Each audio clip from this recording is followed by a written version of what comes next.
My name is Thembi Arries. I am a medical intuitive. I use alternative techniques to diagnose and treat illnesses. I've done this for over the years, and I've successfully diagnosed and treated people with the most complicated of illnesses, which have baffled even the best of some of the medical specialists.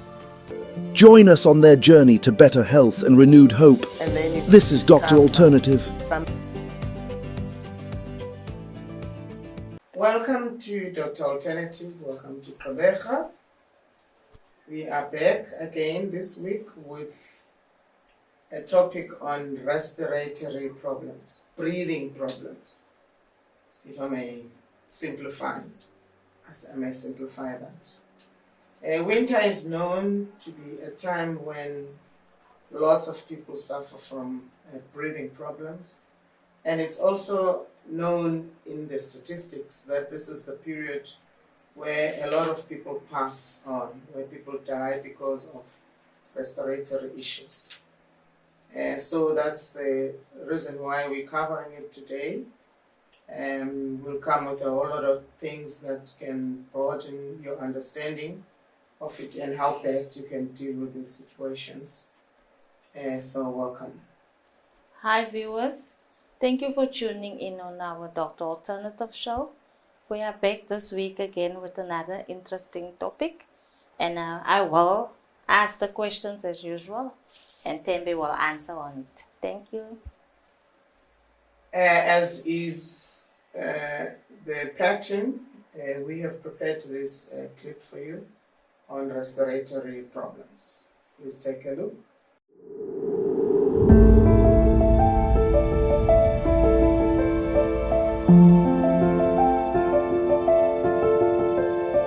Oxygen, the source of life. Without it, you are dead. That's it. It is a God-given element that sustains the planet. The respiratory system, the nose and mouth, the trachea, the bronchial tubes, the lungs, and many more, is the system that manages the process of gaseous exchange, oxygen in, and carbon dioxide out. When thus system is damaged, many sorts of health problems emerge. Look after it, you will not be sorry.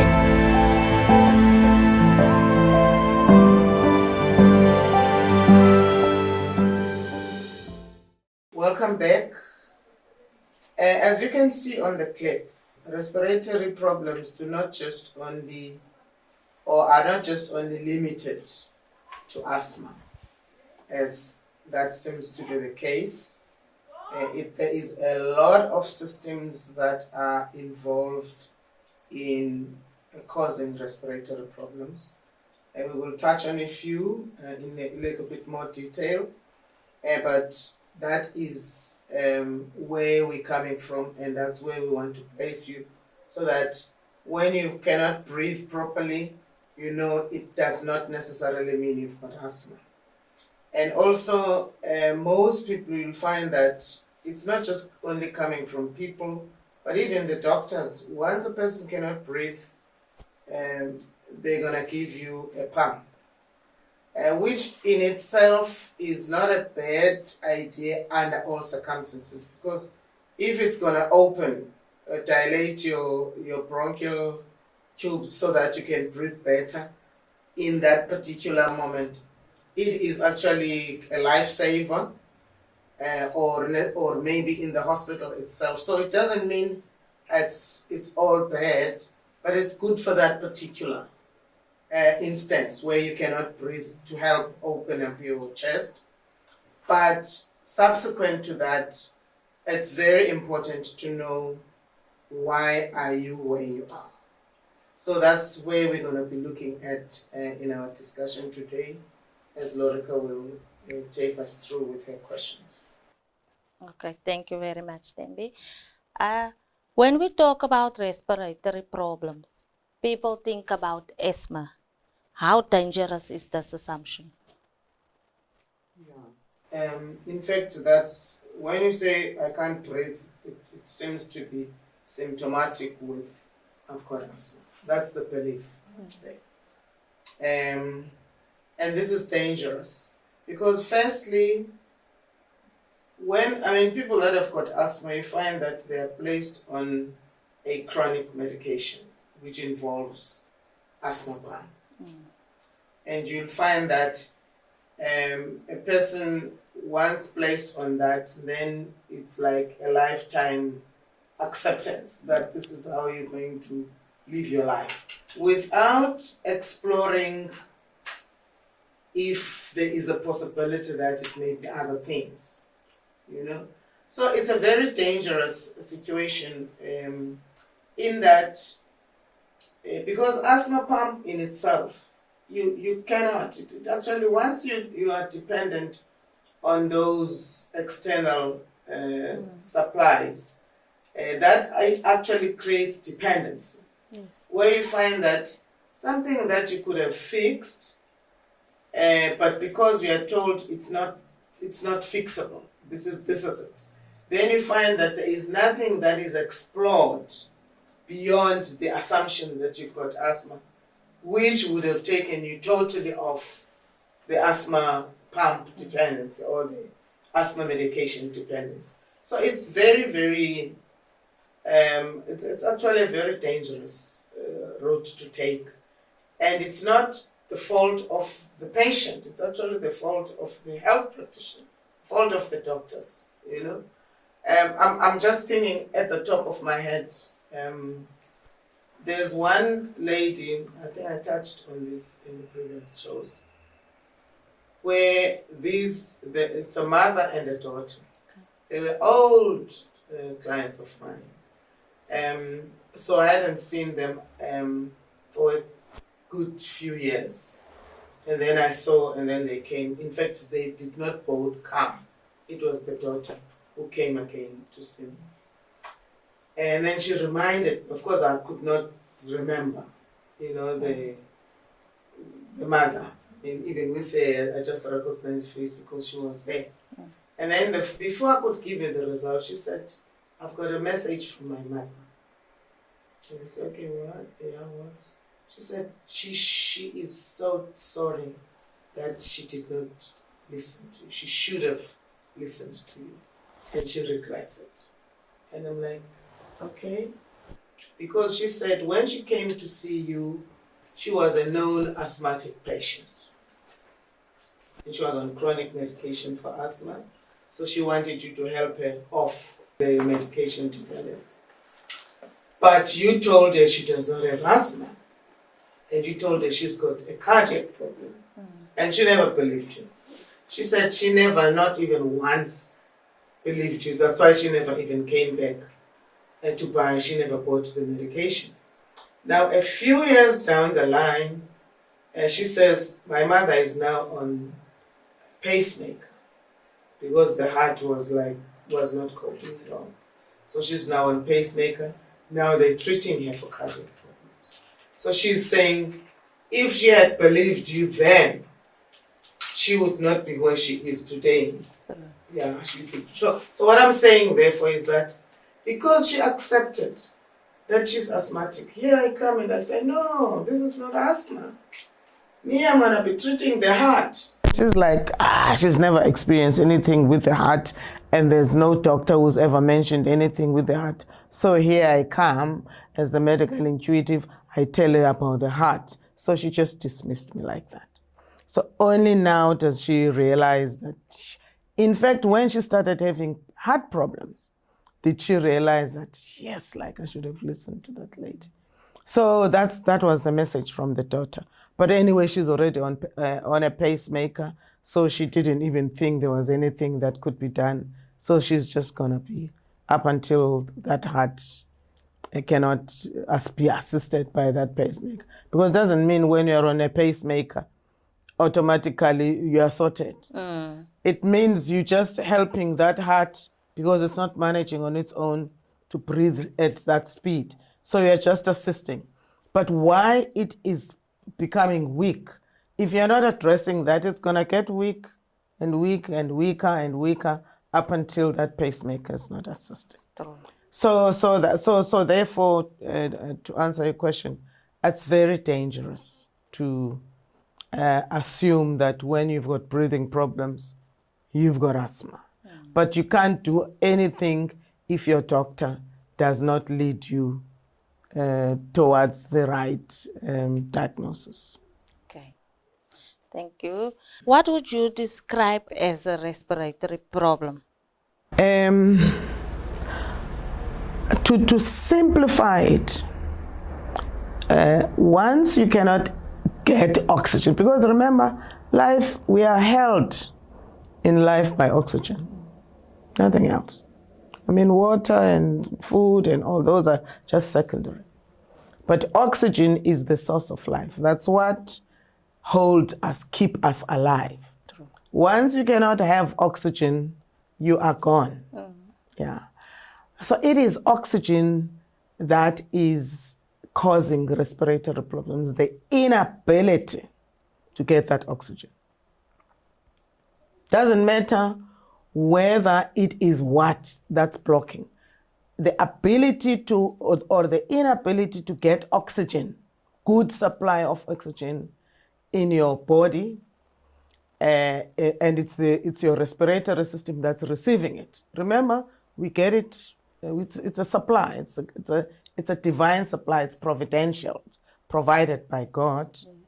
But you breathe it in, your nostrils or the mouth, it goes through your trachea, it goes through your bronchial tubes, goes to your lungs.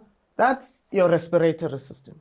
But each one receives and passes on to the other one. Each one receives. Because even if, for instance, you've got issues with your trachea, the lungs are fine and everything is fine, but the problem is with your trachea, you won't get the oxygen. Or you've got a problem with your nose. I mean, those people that get serious sinuses and the nose gets blocked, then you find they breathe with their mouth. So each part has got its part to play to bring that oxygen in. But what is it bringing? It's bringing in oxygen. That's what it's bringing. Must get out carbon dioxide, yeah, but that is what is sustaining us up until our time is up. It's that oxygen. So when you cannot get that oxygen, therefore, into the, not just into the respiratory system, because remember, the respiratory system is just the system that receives it, processes it, but passes it on throughout the body. If the body cannot receive, it's just like, for instance, a person will say, has got a toe that is gangrenous. Once you are gangrenous on that toe, it means it's rotting because you're not getting oxygen. Not because you're not getting blood. Blood carries oxygen. It's because you're not getting that oxygen. So therefore, the pathogens, they take over and they kill that toe. So respiratory problems, therefore, whether it is what system that is causing you not to get the good supply of oxygen, that's what constitutes respiratory problems. You've got to get that oxygen into your body. You've got to get that oxygen. There's no other way. It's like a fish in the water. That fish will not survive outside the water. We also cannot survive outside the globe, the planet. And that planet is sustained by oxygen. So you've got to have that oxygen. If you can't have it, that's it. So that's why you find even when babies are born, they must breathe.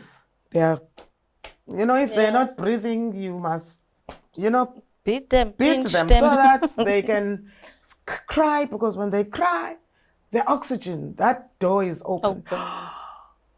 When people die, they exhale, that's their last breath. It's like, so that's it. So respiratory problems, once you cannot have that gaseous exchange, you can't get that oxygen and get that carbon dioxide out.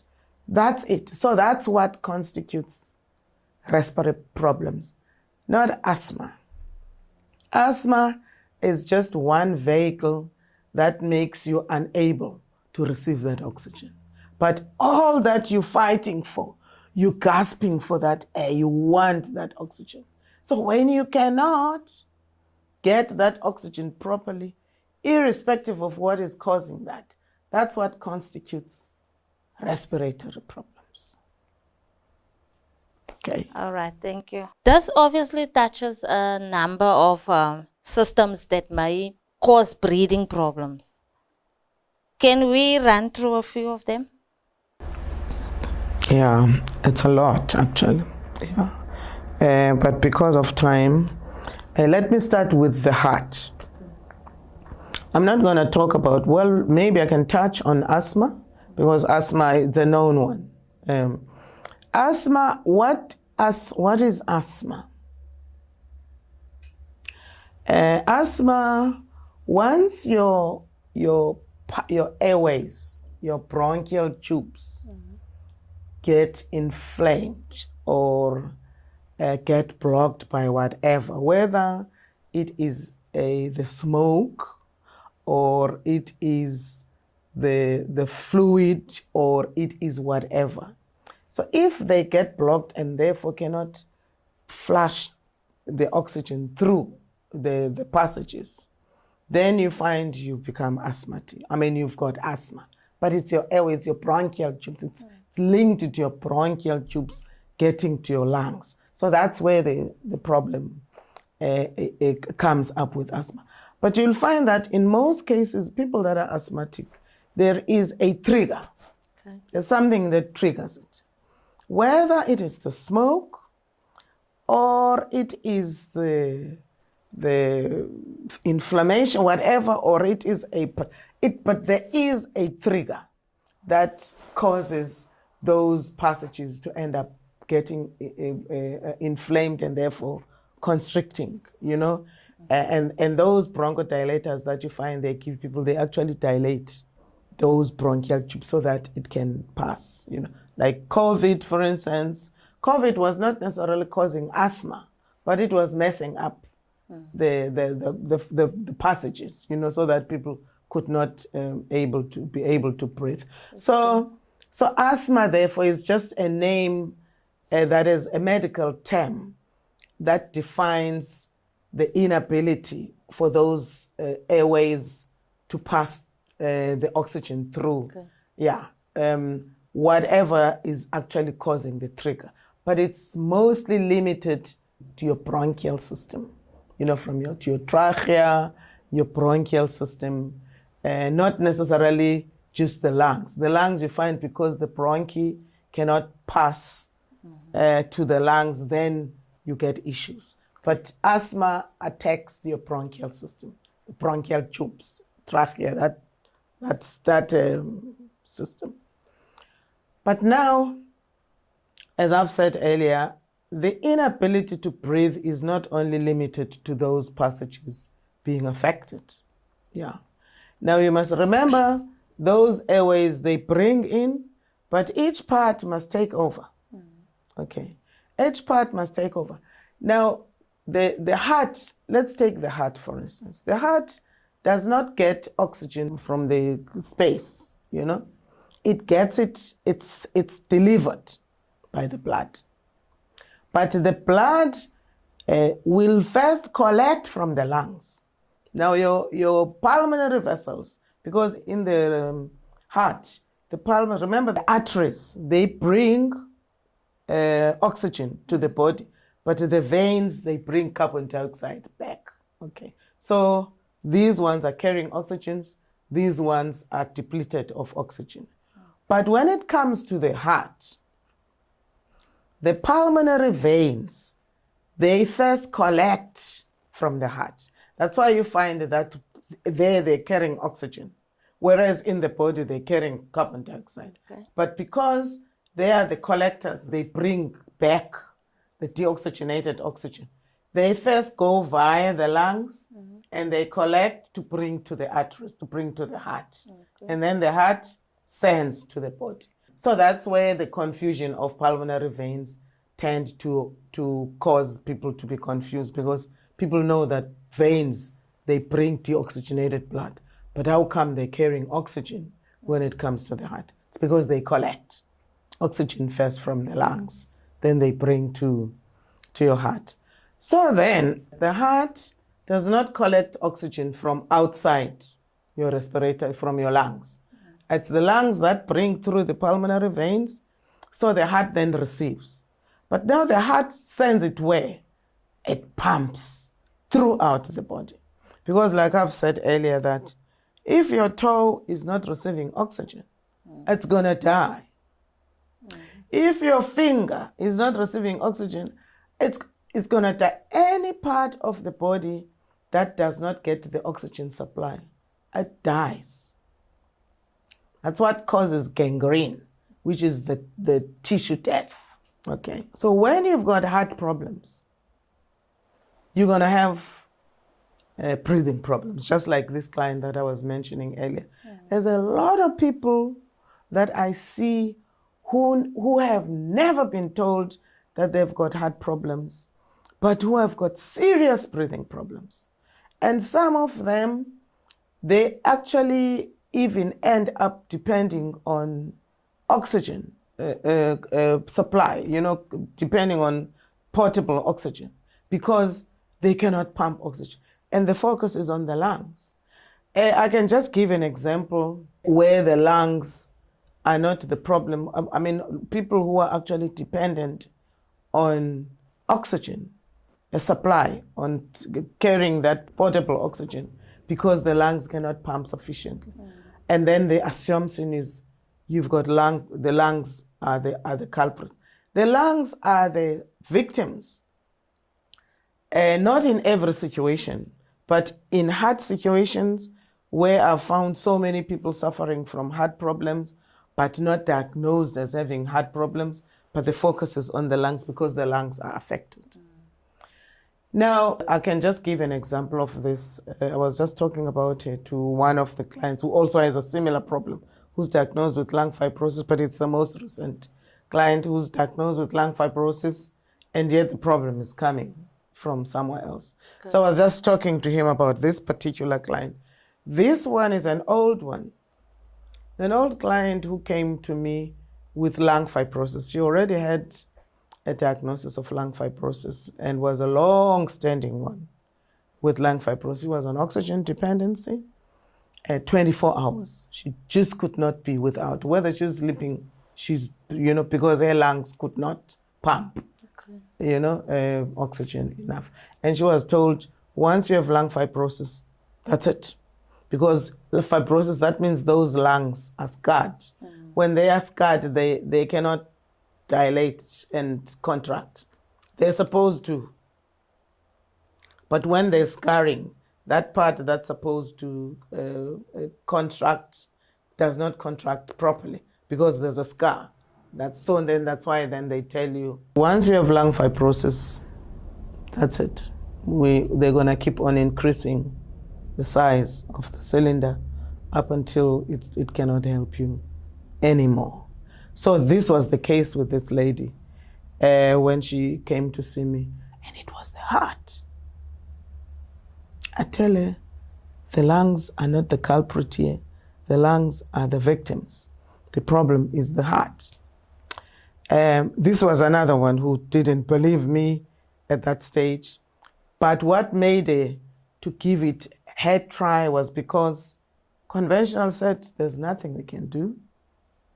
We cannot fix these lungs. At least this one, conventional said, we can give you a pacemaker. So that's why she went to conventional and continue with conventional. But this one, nobody ever said anything about the heart. They were all following the lung problems. She was under a pulmonologist, so she was told, this is it. So, but she was prepared to try my protocols. Not because she believed me at the beginning, but because she had no other option. She was too scared to know that this is her way of dying and it may not be too long. And Mia was saying, I can fix you. So even if she did not believe, so what option did she have? So she had to listen to me. So she therefore went with my option, And I gave her I started with of course, there was lung fibrosis, but those lungs could be reversed. I mean, that fibrosis could be reversed, and it was the heart that was the problem. So, and the myocardium, which is the middle part of the protective cover of the heart, of the walls of the heart, the one that controls the contraction and relaxation, that's the one that was covered with quite a bit of fat and therefore was not contracting properly. But it was the middle one. So, and therefore that was causing her not to get sufficient supply of oxygen, which is what led to her having lung scarring. So I fixed that. I fixed the heart and I fixed the lungs to a total ability of breathing on her own. Till today, she's still alive. She's still breathing on her own.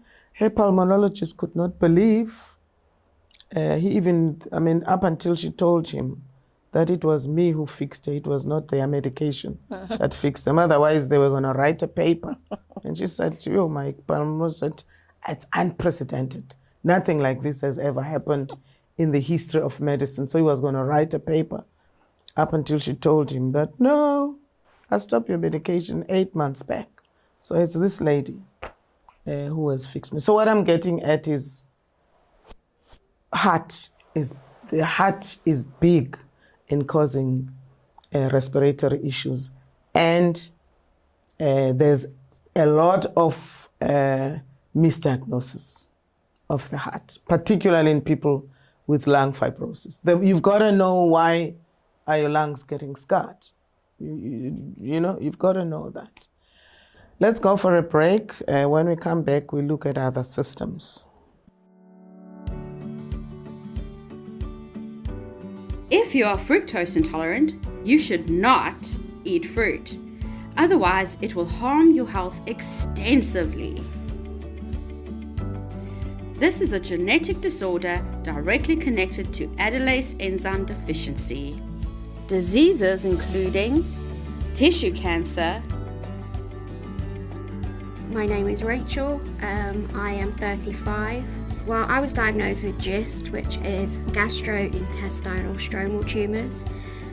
It's really rare. It's a form of sarcoma. It starts in the connective tissues, and for me that was the lining of my stomach. Liver disorders and mental disorders. How do you know if you are fructose intolerant? And even better, what food you must eat?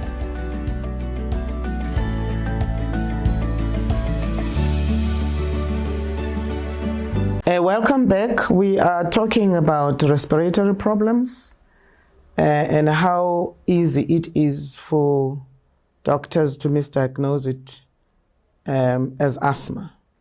When we went for a break, I was talking about the heart and its role in creating serious breathing problems. The other one that I've seen to be also very largely misdiagnosed is thymus. The thymus is a gland that you find in the chest area, which is where the heart is also located. People that develop the swelling up of the thymus, what we call thymic hyperplasia, you will find that they tend to have as one of the problems, breathing problems. Not necessarily only. Some will have chest pains, some will have other issues that have got to do with even oral health and, but breathing problems are also one of the issues that occur in people that have got thymic hyperplasia because it compresses on the heart. So because it compresses on the heart, then it causes heart problems, which therefore lead to breathing problems. Okay. So in a way, it is also indirectly a heart problem, even though it's not a heart problem. It is a thymic hyperplasia, but because it compresses on that heart, then it causes a heart problems, which therefore lead to breathing problems. So that's another one which I have found to be a problem. But also thymus Once you've got thymic issues, there are people who end up developing what is called polymyositis. Polymyositis is an autoimmune disorder that causes muscle weakness. It causes the muscles to battle, to do their contraction and relaxation process. But when we're talking muscles, we're not just only talking the limbs, because people think when you say, but the heart is a muscle. The lungs are muscles. So because they also get affected when you've got polymyositis because of the thymus, therefore then you find then they're not contracting, relaxing optimally, and therefore cut short your supply of oxygen. So that's thymus. Okay, that's not the heart. The heart has got its own issues, but the thymus has got its own, which therefore affect it may affect the heart directly, or it may affect the lungs directly, where they don't, do the accordion, the ghosting, the ghosting. So when they can't do that, and then so that's the thymus. That's another problem that I've found.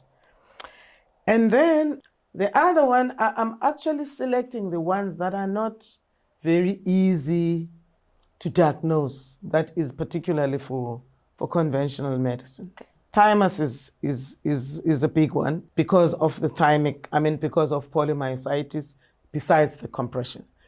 But the other one that I've also found to be a problem is people that have got endothelial dysfunction. Now, endothelial dysfunction is when the endothelium is like the small heart within the blood vessels. So what do I mean by that? Remember, the function of the heart is to pump, relax and contract, relax and contract. So, but it's pumping blood. But now it pumps that blood into the blood vessels. Now, those blood vessels do not rely on the pumping of the heart alone. They themselves carry forward the pumping. Because remember, the heart is there.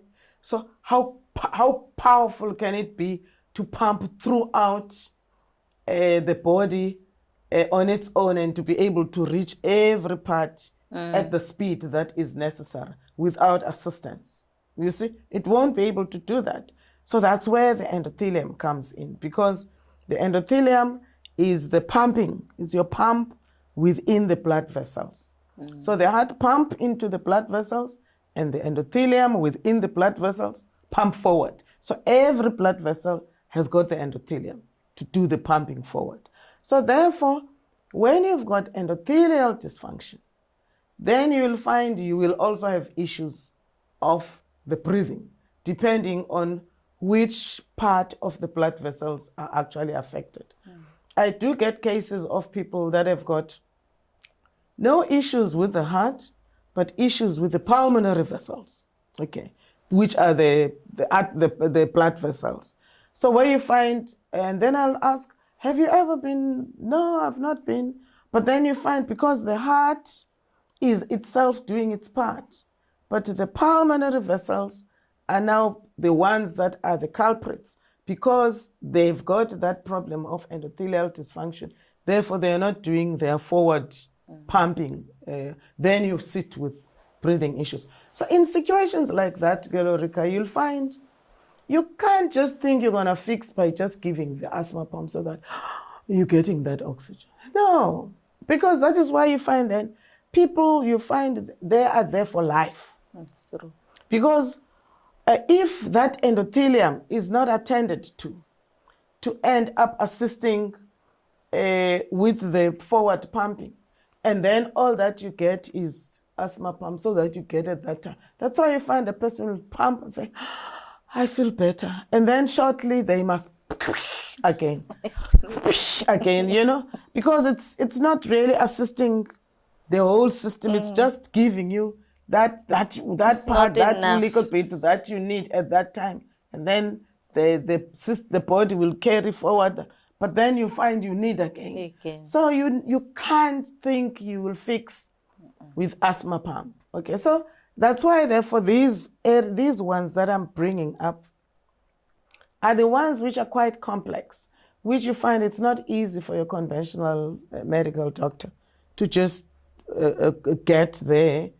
So therefore you're going to be given, those asthma pumps.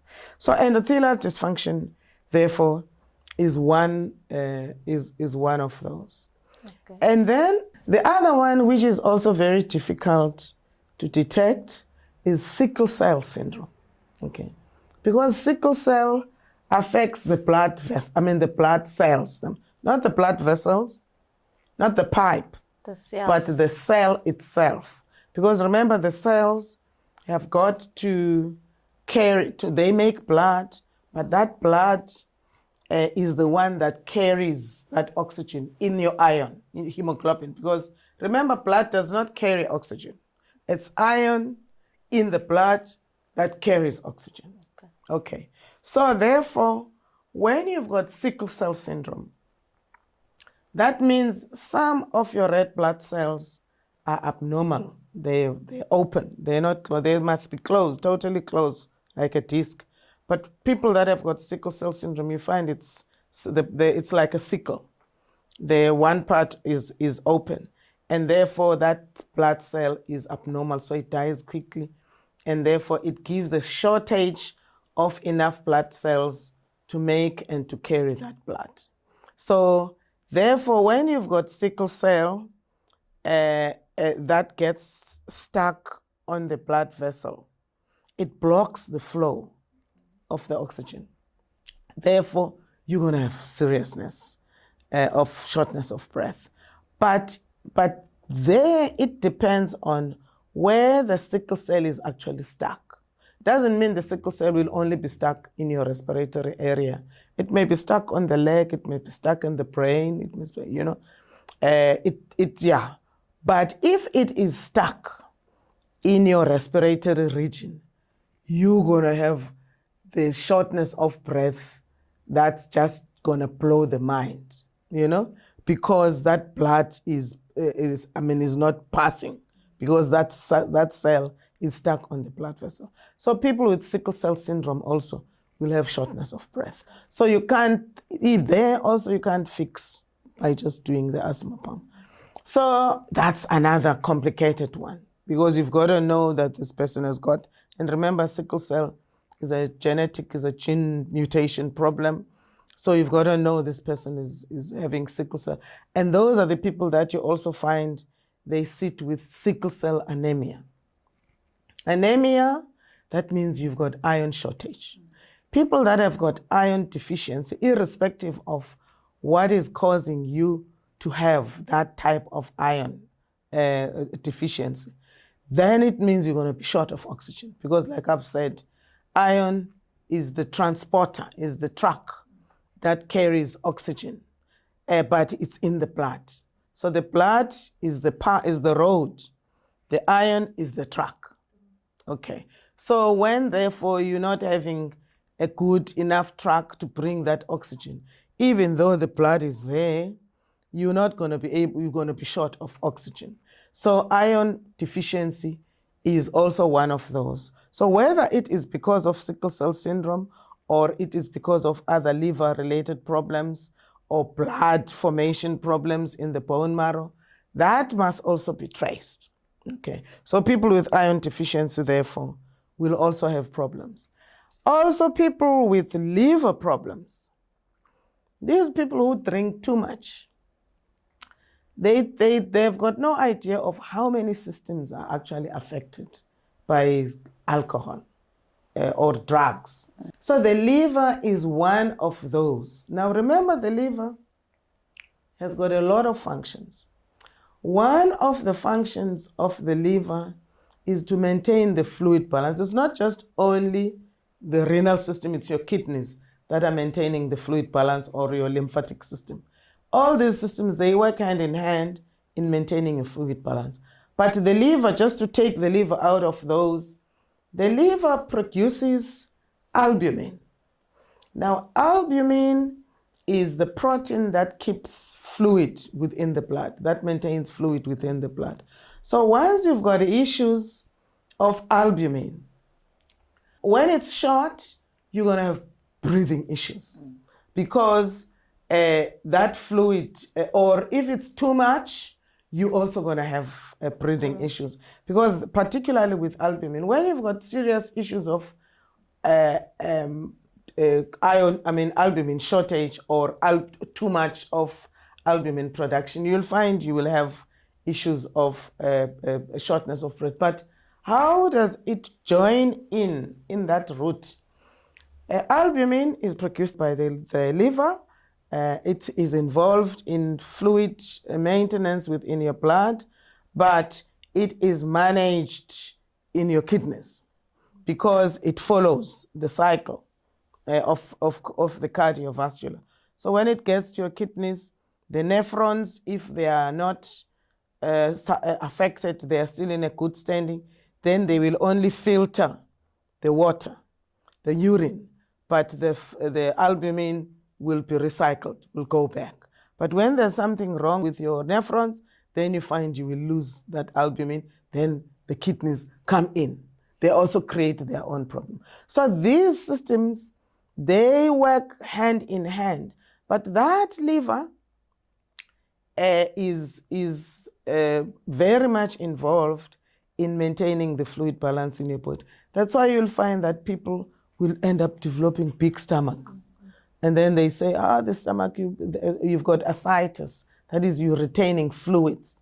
That's the liver. It's battling now in maintaining that fluid balance because you're really affecting it with your lifestyle or whatever. So the lifestyle is very, people must really watch out for that. It finishes the liver, and when that liver is bashed, one of the problems will be fluid retention, big stomach, and people think, and you'll find that most people, when they start to have those issues, they will think, I used to hear people say, beer, meaning, Beer stomach. yeah, I've got a beer stomach, So it because the liver will start, you think maybe you're picking up weight and all. No, that liver's saying, hey, I'm taking a knock, I can't handle it anymore. And not only the fluid, but also fat. Remember, the liver is also the organ that produces enzymes to break down fats. So that's also its function. So once that liver is affected badly, there's a lot of things that will go wrong, and one of those, breathing issues. That's why you find these people with big stomach and all that, they can't breathe. It's that fluid. And they drain the fluids, but then it's gonna keep on again, because once your liver cannot manage your protein production, your albumin levels, and then it's a big problem. Okay, Thembi, just before we go to the next question, I would like to know, will you identify TB as a respiratory problem? Since when it is detected on someone, they go for x-rays, and most of them get the result, maybe the left or the right lung has collapsed, so that they also have difficulty in breathing, I believe. Yeah, sure. TB. In fact, TB is not a respiratory problem, but it attacks the respiratory system. Yeah, it attacks the respiratory system, but it does not just only attack the respiratory system. It may attack, like I've mentioned in the past shows about people with TB meningitis. Yes. Where you find and when it's not respiratory pulmonary tuberculosis, pulmonary TB, when it's affecting other systems, you'll find in most cases it takes so much longer to detect it. Like it was particularly TB meningitis, because it's right in the brain, in your central nervous system. So TB attacks your respiratory system because it goes to your lungs. Yes. Yeah, it really messes up the lungs. But fortunately, the one thing is that it can be treated. Yeah. And when it's pulmonary, it's easier to detect than other systems. Okay. Even though I've had a situation where someone who I had detected to be having a pulmonary TB was never detected to be having. But that I can squarely put the blame on the doctors, because when they eventually detected that it was TB, it was because the nurse who she eventually went to see, she looked through the tests and saw that X-ray was never done. So when it's pulmonary, the first and the best test is to do X-ray. Yeah. Not to go and start with the blood and the lymph and the whatnot, because those they did a whole lot of complicated tests and they never picked it up. It was only the nurse who said, "Oh, there's no X-ray here." Then only then did they detect a TB. Yeah. So, but it's easier to detect a pulmonary TB. Okay. What do you advise people to do in winter to protect themselves in winter? Is it flu shots? No, I wouldn't recommend flu shots at all. Okay. I haven't. I mean, I wouldn't. And the reason why I wouldn't, many people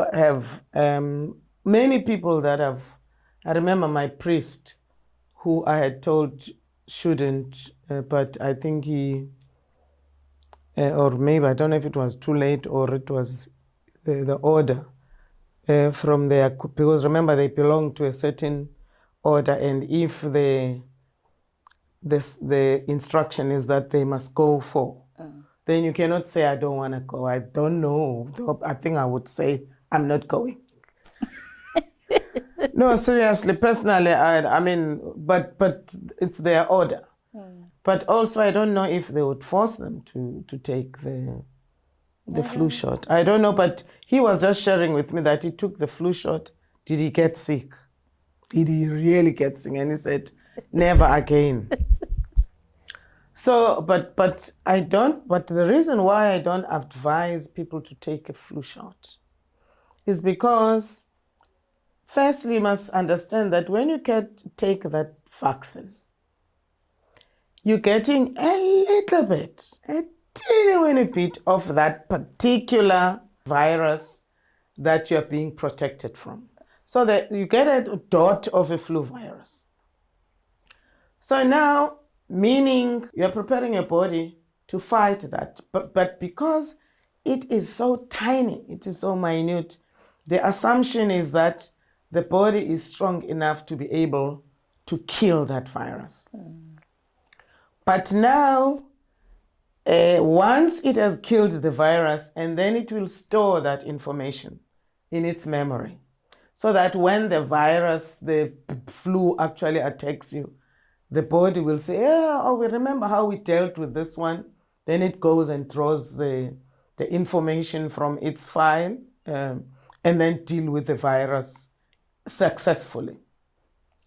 But now the problem is, when you have got, you've got that problem of the virus, I mean, you get the flu shot, and your body is so weak that, but you're not aware that it's weak, but you're going there because you know, because like this thing that I'm talking about, if, for instance, you've got endothelial dysfunction, which makes you unable to pump properly, but then you're managing within the pathogens that you are harboring within your body or other this and that attacks that you experience, you are managing to get by, to trot along.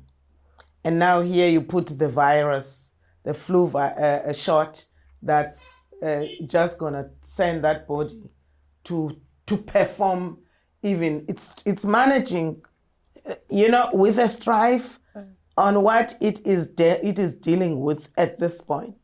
And now here you go and add something that's a bit stronger and which needs a little bit more of its vavavoom. And it doesn't have that extra vavavoom. So what's going to happen?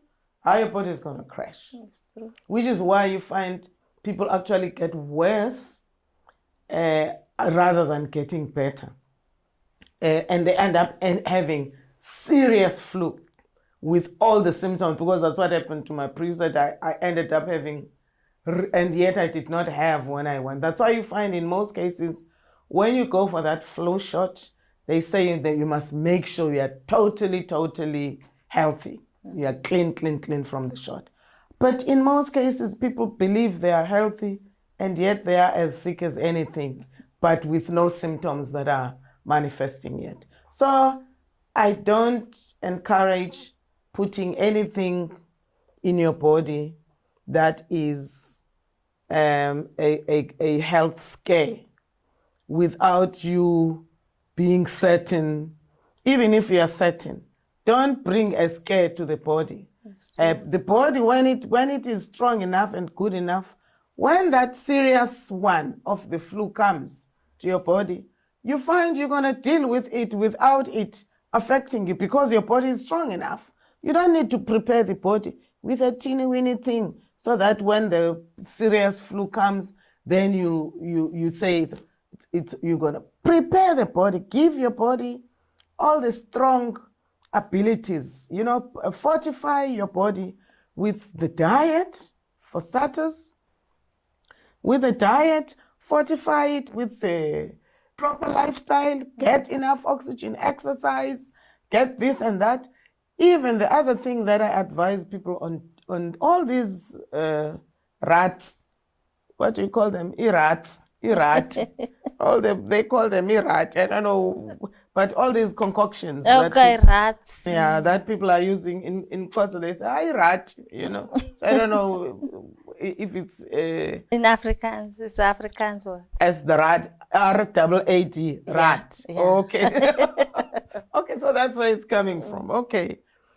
So when people are taking all these, the one thing that I'm advising them, which is quite potent, is when you take ginger, if you take teeny-weeny ginger and cut it into small slices and throw it in your water and add a bit of honey, they say, I add lemon, I add turmeric, I mean, of course, that's better than taking Coke or don't do.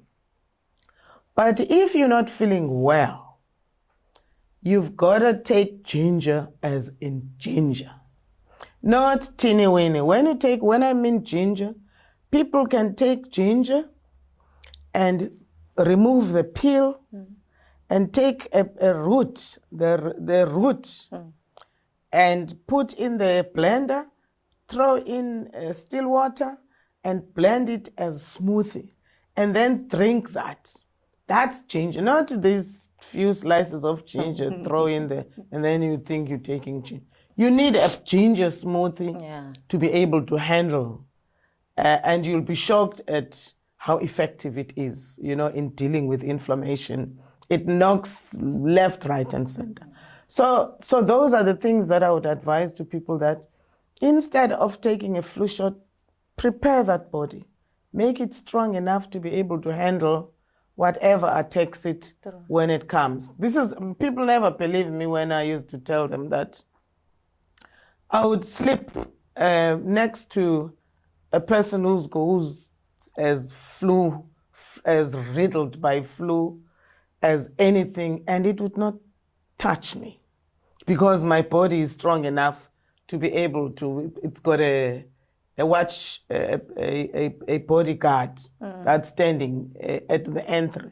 So when it comes, knocks it down. It knocks it down before it even gets there. So you can fortify your body enough to be able to handle stuff like that, like flu and all that, so that you move from one winter to the other without having any of the flus and the whatnot, the headaches and the snots and the whatnot.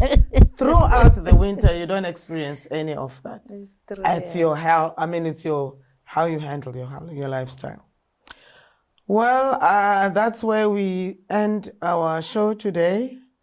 Thank you for watching, and thank you for the questions, and goodbye.